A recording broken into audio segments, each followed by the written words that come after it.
So when we think about the issues that are facing the country in the United States right now, a lot of the conversation seems to be focused on unemployment and the need for job creation. And at EDSI, we really want people to be thinking about the skill gap that exists, changing the conversation, if you will, from unemployment to the right match. And one of the things that we learned years ago is that folks working in training, folks working in trade schools and in college and the world of academia do not tend to speak the same language as employers who are doing the hiring.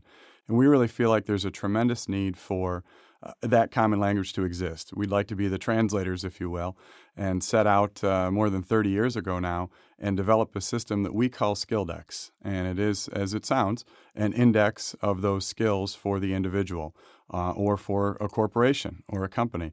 What it does most importantly, though, is it gets people in the world of academia talking to the people in corporations and nonprofits who are doing hiring, talking in the same common language.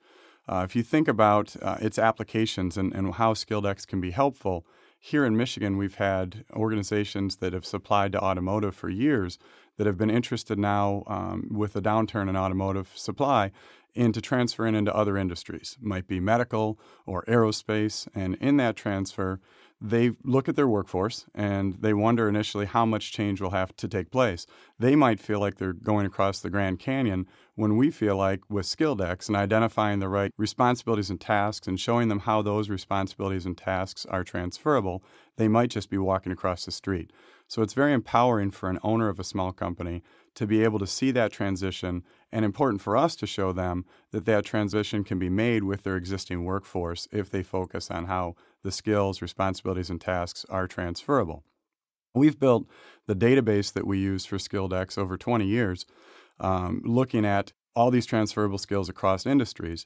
The motivation for that is to make sure that we're pulling people into employment opportunities as opposed to providing people with certificates and degrees that may or may not be the most important area of need for employers. So we want to make sure that we put the skills that are required in the employer's language or the individuals who are making the hiring decision, be that government or industry or private for-profit or nonprofit, put it in their language of what the need is and then pull individuals into that opportunity.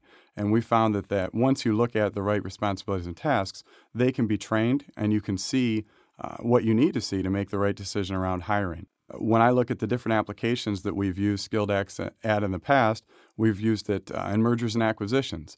Think about how that work is typically done today. If you have a baby boomer who's not only going to retire, but they're leaving the business that they've built as the founder, organizations will come in and look at the leadership team. They'll get a sense of how the culture works within that company. And they just spend 90% of the time looking at the financials, which is all very appropriate. We'd like them to spend a lot of time looking at the skills and responsibilities and tasks that are performed within that company. And they can do that with an organization like ours using Skilldex because they're looking at what we call a skills balance sheet. You can make all that information very, very clear, just like a balance sheet. But instead of looking at the financials, you're looking at the responsibilities and tasks that are being performed across every position in that company. The other thing that we look at is you're never standing still in employment and hiring. You're either contracting a little bit or hopefully you're growing. And in that change, you constantly need to be looking at the tasks that are performed in that organization. So if it's for me as a CEO and we're adding people to the workforce, I want to make sure that we're doing that in the right way. So instead of posting a job, hoping that I get the right resumes in for that job and leafing through them and trying to bring people in and interview both for their fit to the culture of our organization and the skills that they can perform, we're looking at having them fill out a Skilldex profile so that now I know that they're telling me how they can perform the responsibilities and tasks in the job, and we're focusing on the behavioral interview and how they fit our culture exclusively. We get immediately a discrepancy profile that tells us how we fit that position. And for a CEO, if we do have to make any kind of contraction within the workforce, I'm not taking John's responsibilities and giving those to Tim because John's no longer with our organization. I'm looking at what John did and redistributing those responsibilities and tasks across several people, and most importantly, deciding if they're still appropriate to be performed in our place tomorrow. We also use Skilldex in customized training. And in the customized training application, it's really important for us to focus on what are you trying to accomplish through this training, and how will we know if that knowledge has been distributed correctly across the participants in the training. We had an opportunity to do some work with Donald Trump's hotel in New York City. And after we were done, Mr. Trump came by and took some pictures with our staff and his staff that had been trained. And one of the things he said is that it was important to him to come by because this is the first time he had seen training done in half the time, for half the price, and delivered on site at his facility.